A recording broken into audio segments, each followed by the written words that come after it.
안녕하세요. 제 채널은 누구나 최대한 찾을 수 있는 데이터를 말씀드리면서 공시학 키팩터를 통해 투자 아이디어를 찾아준 테린이 아빠입니다. 영상 속의 내용들은 누구나 찾을 수 있는 자료이므로 찾아보시면 되고요. 엑셀 데이터는 유튜브 멤버십 회원분들에게는 매주 1회 이상 업데이트를 해서 드리고 있습니다. 라떼 이상 회원분들은 비공개 텔레그램도 참여 가능하시고요. 엑셀 다운로드 링크나 비공개 텔레그램 채널 주소 링크는 멤버십 회원용 유튜브 커뮤니티 게시글에 올려드리고 있습니다. 영상 보시고 구독, 좋아요, 알람 설정 부탁드리겠습니다.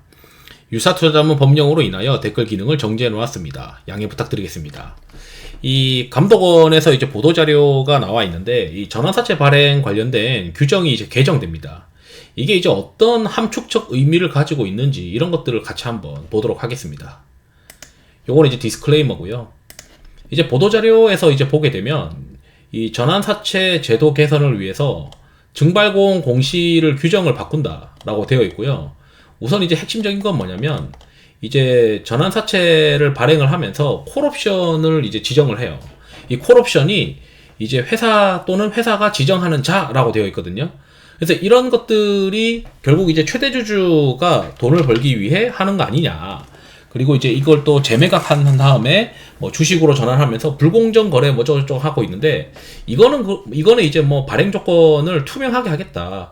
그래서 이제 회사나 회사의 특권자가 이 전환사채를 취득하는 행위에 대해서 이제 공시를 하게 한다, 뭐 이런 얘기인데, 이거보다는 2번과 3번이 더 중요합니다. 두 번째가 이 전환가액 조정인데, 일부 기업들의 경우에는 이 정관상의 규정을 두면은 액면가까지 이제 리픽싱이 가능한 전환사채 발행이 있었어요. 그런데 이제 앞으로는 이 70%까지만 전환사채의 경우에 전환가액이 조정이 된다.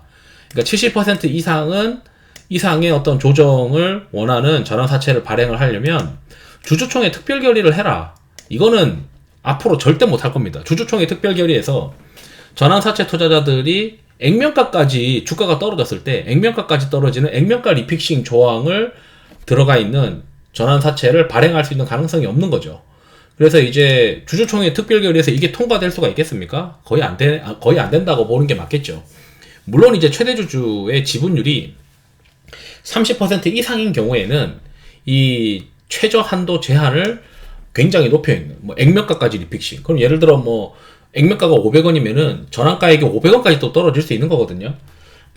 이제 그런 이제 악조건의 전환사채는 일반적인 기존 주주의 불리한 전환사채는 발행하기가 점점 어려워지는 것이다 라고 이제 보시면 됩니다. 그리고 이제 세 번째가 뭐냐면, 이 전환가액을 조정을 하는 건데, 전환가액이 이제 어떻게 정해지느냐 이거인데, 보통은 이제 이사회를 불렀던 날을 기준으로 해서 1개월, 일주일 최근일을 기준으로 정하게 됩니다. 근데 전환사채를 발행을 이제 공시가 나가고 나서 납입일과 공시일 간의 괴리가 있죠. 예를 들어 내가 한 달 뒤에 또는 뭐 3달 뒤에 납입을 하겠다라고 하는데, 그 기간 사이에 주가가 이렇게 막 올라가 버리면은 전환사채 전환가액은 10,000원이고 주가가 20,000원이다. 그러면은 돈이 막 그 회사에 많이 들어와요. 들어올 수 있겠죠. 왜냐면은 여기서 이 회사가 잘해서 사업을 잘해서 자금 조달한 돈을 가지고 사업을 잘해서 1년 뒤에 차익이 생길 가능성이 높아 보이잖아요. 벌써 지금 주가가 2배 올라와 있는 상태가 마찬가지니까 주당 20,000원짜리 주식을 주당 10,000원에 사는 것 같은 느낌을 가질 수 있는 게, 이 공시를 불러놓고 그 사이에 주가가 올라가기를 원하는 이 전환사채 투자자들이 꽤 많이 있습니다. 그런데 이제는 그렇게 못한다라는 얘기고, 납입하는 날짜를 기준으로 해서 전환가액을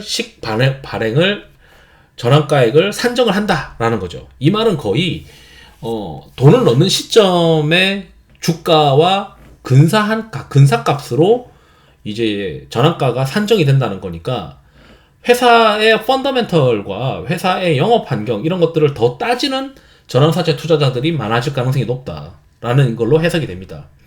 그 말은 뭐냐면, 당장에 이제 돈을 못 벌거나 또는 뭔가 큰 미래가 없다면 이 전환사채 투자자들은 굉장히 꼼꼼하게 이제 그 투자를 할 수밖에 없는 상황으로 되는 거고, 이 전환사채 투자자들이 이제 보수적인 행태를 가지게 되는 순간부터는, 이건 기관 투자자들도 마찬가지예요. 기관 투자자들도 상장사의 전환사채 발행할 때 이제 투자를 하는 이 전환사채만 전문으로 투자하는 사모펀드들도 있습니다. 그런 펀드들도 이제 보수적으로 회사를 바라볼 수밖에 없고, 이제 한계 기업과 같은 기업들의 경우에는 자금 조달을 할 수 있는 환경이 굉장히 어려워지는다. 이렇게 이제 보시면 될 것 같아요. 그래서 아마 지금 시장은 이 코스닥 지수가 올라야 되는데 한계 기업들이 퇴출되어야 된다. 뭐 이런 이제 생각을 하는 언론사들이 많고, 이러다 보니 이런 이제 시장의 어떤 분위기와 마찬가지로 이 금융위에서는 이런 이제 전환사채 발행 조건을 이제 어렵게 하면 할수록 한계 기업들의 시비 발행이 점점 어려워진다. 전환사채 투자자들이 아니 이거에 전환가랑 지금 주가랑 괴리가 있는 것도 아니고, 그리고 리픽싱 한도도 뭐 70%로 칼같이 적용해야 되고, 이러다 보면 회사의 펀더멘털이나 이런 것들이 부족한 회사들은 자금 조달이 점점 어려워지고, 자연스럽게 이제 한 2, 3년 뒤에는 자금 조달을 할 수 없어서 결국은 이제 뭐 자본 잠식으로 금방금방 들어가다 보니까 상장 폐지 요건에 쉽게 이제 노출될 수밖에 없는 기업들은 아마 한 2, 3년 뒤에는 코스닥에서 많은 기업들이 상장 폐지, 형식적 상장 폐지의 규정에 들어가는 상황이 놓일 수 있을 것 같다. 이런 이제 함축적 의미가 있습니다. 그러니까 결국에는 이 금융위의 이런 전환사채 발행을 까다롭게 하면 할수록 2, 3년 뒤에는 한계 기업 퇴출 가능성이 높아진다. 이런 이야기를 해드리고 싶어서 영상을 준비했습니다. 투자에 도움 되시길 바랍니다. 감사합니다.